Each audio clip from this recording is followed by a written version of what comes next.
Good morning, everyone. My name is Emily from Yesterday's Stash, and this morning I would like to talk to you about a book that I have just completed. It has really been a fun project to put together this book. I have a thrift store close by that just has all sorts of leftover projects from other folks, specifically quilting and just sewing projects. Plus they sell a lot of lace and they sell different fabrics. So this book is a creation of leftover items that I have on hand, as well as things that I pick up at this thrift store. So the book itself is, let's see, 7.5 by maybe 5 right here. It's 5 to this point. And let me make sure that that is correct. 7.5 by 5. But it has a rolling spine, so it is about 3 inches of the rolling spine, and this is the back. And this is actually looking for upholstery products, and they had a whole at the thrift store. They had a whole book of different pleathers, leathers, whatever vinyls that this is. And then I put some glittered Mod Podge on it to give it a little bit of and then of course I have the lace all around it, and it's made with this fabric that I just thought was so pretty. It's mauve, light pinks, dark pinks, a touch of periwinkle, and so this is all I have left of this fabric. So that will be included in with the book. So here we go. I'm going to open this up, and what I did was I had the because of the lace on the outside, I actually sewed the handle inside, so that you don't mess with the lace when you open the book up. So let's see, what can I tell you about the book? There are 58 pages in this book of various sizes, and that makes a total of 116 pages. And it is a soft cover. It has a thick piece of Pellon in between the layers, so it's the two sides of the same the same fabric. And then I actually put Aida cloth. I don't know what that is. I think that goes here. I have two sides of Aida cloth. I have Aida cloth in here inside the craft text, and to cover the craft text. And I have what I have done right here is so that you can write in this book. You say that this is the surface you wanted to write on, that right here you can write on the book and have this hard piece of cardstock. So I've included 2 of those in here, and that's actually going to go in with this back. It's going to slide in there like that. So that's the so it has 3 signatures. It has 45 attached positive statements, and then many, let's see, over 50 tags that include some positive statements and other things. And I used quite a few different ephemera or methods. One being that I took these are crocheted snowflakes, so I used that. I have acetate in here and it's two pockets, so this actually goes in here, these. I have origami at the bottom. It's a little origami envelope that I have, that I put some lace around, and then you open it up and there's a tag. So this stays in here. So, whoops. And then behind all of this is another tag, or pocket that goes all the way down, that you can put your, I just stuck some papers in there, you know, like our grocery store list or whatever, that can be used for your receipts or envelopes or cards or just whatever. So the book has quite a few different functions. And I also used lots of ribbons and trims and laces. I probably have over 20. And then I also used Etsy sellers digital downloads.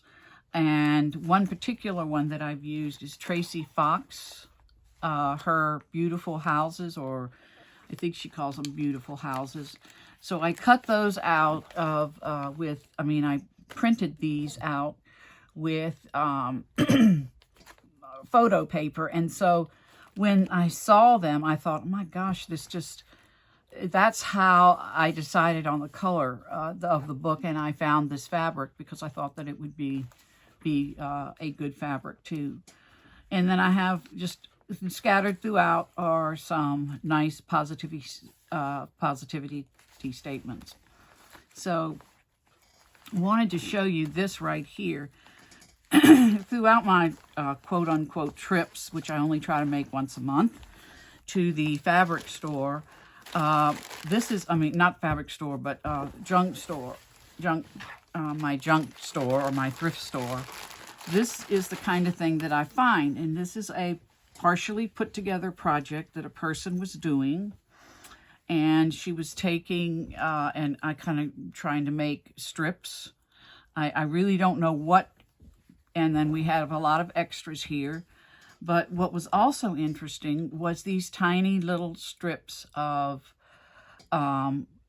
so basically what she did was once she got the strips long enough, she would cut them out and then piece them together so that they would make a checkered kind of a look, and just so cute. And I just thought, that is such a good idea. So that's what I did with this particular pocket here, and I did find some lace that went with it, and I put a little lace heart in here and stuck it in to make it a pocket. So these are some of the tags that go in there that have some positivity statements, and this is a piece of newsprint that is either Chinese or Japanese writing, or some foreign language. I got that from a girl that I buy things from on Instagram. Her name is Vintage Bide, B-Y-D-E. And then also, to go along with these beautiful Victorian houses, when I looked at these and I saw that they were Victorian, I decided to make the theme of this book Victorian. And I found, my daughter had given me this book some time back that she had found in a Christmas bundle. And so I took the blueprints from some of these, and I coffee stained them and made them. Some of them have different houses, and details of what a Victorian house plan looks like. And there's all kinds of different, like we call this I've always called these turrets, because in medieval times they would make these round turrets jutting out the sides of and it's sometimes, like, even when you go to the beach, they have little areas where you just that you climb the steps and you can see the ocean or whatever. So this is something that I kind of looked over and studied, different kinds of roofs, like the Victorians used what they call the mansard roof. And so it just gave me an opportunity to kind of learn about Victorian homes and how that came into being. And of course, that all was because of the Victorian era, which Queen Victoria probably didn't have much to do with the contributing to that, to the houses that were built, but somehow ornate and different came into being, and we have all these different designs, and the whole housing market in England changed to these. And then of course we have Victorian streets in our neighborhoods that have some of these old houses in them. So this is coffee stained paper that I have put in here to use as writing, and this is a you can cut them out if you want to. And this is an interesting thing that I found from Lori Girl on the Ridge, and she had found these colorful bobby pins, and then had taken and used them as in different ways. You can use them in many different ways, but they just were so cute. So of course I had to go onto Amazon and find my copy, find mine. So, and then I added a little tag, so we've got some of those sticking up in the book. Lots of lace. I tell you, the Victorian era just loved lace. And these are actually, this is a bridge card, and this is a, I guess, a card that you use to write a note in a gift. And then this is nameplates. So different, these are all things that when you go into the thrift store, you can find if you look. You have to look, because a lot of this stuff is just, you know, piled up and stuffed under and not considered important, but yet can be very important for looking for ideas for ways to make a journal. And I also have a couple of books on Victorian homes, and so I love magazines particularly. And I have found pictures of, for instance, this is just a really ornate mirror. Mirror was big in those days, and it hung from a nail way up here, but it had a lot of fretwork around the mirror, and just very ornate. And ornate seemed to be the order of the day. I've also found some houses that you know, on public domain. When I looked up Victorian houses, then all of this, these houses, these row houses, and we've seen these. Every town around us has these row houses with these different colors of Victorian houses that are all the same. This is a huge, big Victorian house picture. This is the turret that I was talking about, the round thing, and it all started from medieval castles when they were on the lookout for the enemy. And so we have just all sorts of porches, wide wraparound porches were big then. Chimneys that went way up, and probably a chimney in every room, and it was a whole lot of flamboyance and making your house the most beautiful and ornate that, you know, as it came. And then also these little tiny attics that were used to, sometimes people use them as storage, and other times people, you know, made it into a room that they lived in or worked in. So this again is this is the other side of that lace, and some more positivity statements. And this is what a house would look like with a wraparound porch. I think I was featuring that in this picture. Let's see. So this is a sample of a chair that became big in that time. It's actually called a Queen Anne chair. And I didn't do the research on that. When people would dress up and be in fancy clothes, they would take the arms off the chairs, and then you just sat down and you could spread yourself out. But armchairs and chairs without arms became a thing. So I found some journaling paper in a book that had some quotes and things on them that I also included in here. So this is a paper bag, and this is music paper and cheesecloth. So those are just some of the examples of the different methods that I tried to use in creating this book. And here again is that area, the peak of the house. Usually in the front of the house, you had this peaked roof. And this is actually,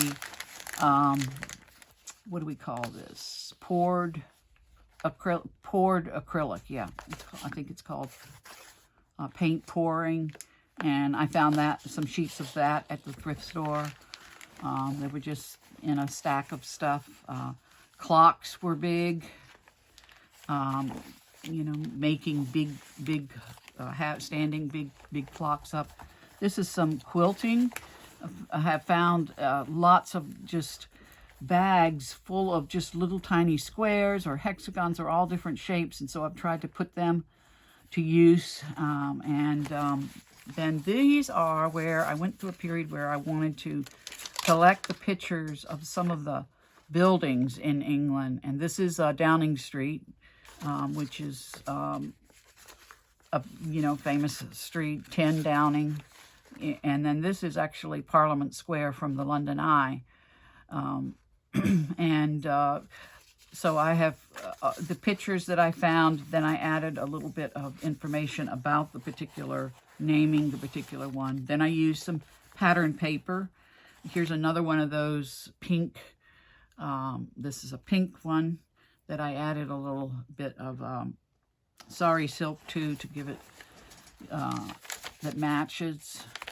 This is a file folder, big file folder. I found a stack of those at the thrift store. The one thing is about it, when you find items at the thrift store, you do have to come home and put them where they belong. Otherwise, your table can just fill with a bunch of, it can fill up, and then you never get to use the stuff because it's just stacked under. This is cologne. This is a picture of a Victorian woman during that era. This is actually a piece of open woven, there you go, open woven tablecloth that you can't cut it, you can't tear it because the weaves are so open, and it was stained, and actually I think this came from the old home place where I collected quite a few items when we had to close up the old home place. And then I found a bunch of these where a person was trying to do a quilt of some sort and had all different colors of browns. And then on the other side was white, but I folded it down and put a piece of lace on it and then made it into two little pockets here, and on the other side there's the other. A lot of decoration on Victorian homes, and this was just a really good example of lattice work, fretwork, all kinds of different decorations that went on Victorian homes. Here's another picture of a Victorian home that had what we call finials. That's the decorations coming up at every one of the different areas of the house. They added a decoration to it. And the first lights for people, outdoor lights, were made out of, were made from gas, and there was gas lights everywhere. And this is a piece of fabric that I found that I was able to tear it, and it had lavender on it. This is a piece of ribbon, and all of this came from the thrift store. So like for 50 cents, I would get a roll of this ribbon, and it's just so pretty. How can you not use it or take it or want to use it for something? And then here is an example of Drury Lane. No, this isn't it. This is just a little tuck spot in here. I thought I had the Drury Lane was another street in London. This is an interesting something that I found. It's Massachusetts, and it's a puzzle piece that is a postcard, and it gives you instructions for how to scramble up, take them, undo them, and send it through the mail, and give it to the person to put together. I also included some. I've been working on these Rolodex cards, making tags from Rolodex cards, and that has been a fun project. And here's another one of those. This is pink, a pinkish color. This is the other side of that house with the round. I think it's called a turret, and then the round room. That you could, those were all just areas of, say, the house that was a place to sit and a place to do your work or so forth and so on. This is the other side of that page that had the fabric that is a tablecloth, and also I put some gold, so the gold Mod Podge on it, and then these are two other patterns of brown. So just trying to take the different unused projects and coming up, trying to figure out what they were trying to do with them, but also turning them into something that is useful, reusing. Here's another one of, these houses that Tracy Fox put together are just so, they're just adorable. And here's a little pocket inside here, more pattern paper. And they're all different designs. All of these are different Victorian house designs. And it's different laces and trims. This is another thing that I found was, and what I did was I took pictures of things that were in a room in Victorian England and put them on here. But this is actually fabric that a person started to put together, and I'm sure that it was going to be a quilt, or maybe it was leftover from a quilt. But that this is what that looked like when I got this project. It had those fans in it, but it also had fabric that you had to try to piece together, and it's complicated because the fabric is one-sided. So if you wanted, say, you would put it together the way that the fabric was cut. You would put together these little pieces, and then you would end up with kind of a rectangle, and then you would try to figure out what to do with that. So interspersed in all of this was also some of those two-piece fans. So trying to, again, make some sense of what they were trying to do. Here's where I started. I sewed one together, and it was just a real mix of different fabrics, so there was no rhyme or reason, and these were interspersed in between. So I sewed them together, ironed them, and then added a piece of cardstock to the back and did some zigzag stitching around it so that you could see. And this is another interesting project that I saw. This person was making I guess it's a seat cushion, but she had done some painting on it. And then that was the way it came in the store. So I cut out the back side and ended up with, cutting out around it and ending up with this sort of it's so pretty. I just, with the yellows painting and the pinks, and then, yeah, it's just really, really pretty. So I decided to add that in, and what I did was I backed it with cardboard and did some sewing around it to make it into a pocket. And this is an example of what I just showed you with the triangle, putting the two things together and then making little tags, putting cardboard on it that can be used for, and then different pieces of, this is what some of the furniture looked like that was produced or, made in the Victorian era, and everything had curls on it, or it had those little finials up at the top, or curved covering that, just everything was so ornate. And here's an example of a chair that a woman with a big, buffoony skirt could sit in this, and so I have included some of those in there, and here's some more. And then, just really interesting. This is what we would call a Queen Anne or Victorian chair. And then all of the beds, because of heat reasons in the big rooms, they would have curtains around the bed to keep them warm in the evening.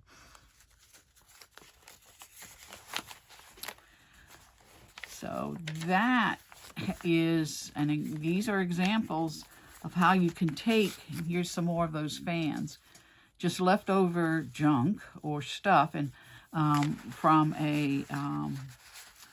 the thrift store or from drawers of people who are estate sales, and they have their sewing kit or their sewing room. All kinds of things come out of them, and how we can take them and turn them into something that's usable and functional and fun. This is where I did a little bit of collaging. Here's some more of those with those pieces of fabric that I added the Victorian style furnishings to. Just a lot of fun to put together this book, and particularly though these houses are just so beautiful. And how can you cover them up? So you kind of have to keep them separately. What they did was, the way she had them printed out, you folded them over, and you had the front and you had the back, and then I took and sewed around the outside of them to make them, sturdy. So, and this is an example of some of the ways that I have used Rolodex cards. This is actually a little file, that you would put on a filing cabinet, and then I put a little bit of, but all of this is just excess fabric from that people have either given me, or that I have collected, or that came from the old home place, or have come from thrift stores. And then this is one that has, the Rolodex card has a little a note from so forth and so on, and I put a little envelope in there in a pocket, and it just turned out to be, and this is from an exchange, a Rolodex card exchange project that I participated in. And that's the end of it. This is a larger, using stamps and different colors of hem tape and rickrack to put together blues, and then this is the back that can be used for projects. So we just really enjoyed putting this together, using a lot of different methods. There are so many ways to take, and people have started like listing 100 things that you can do with to embellish. And like if you come up with I can't figure out what to do, then you look on that list and, oh, I can do that, I can do that. But this is what I tried to do to give it a fun look.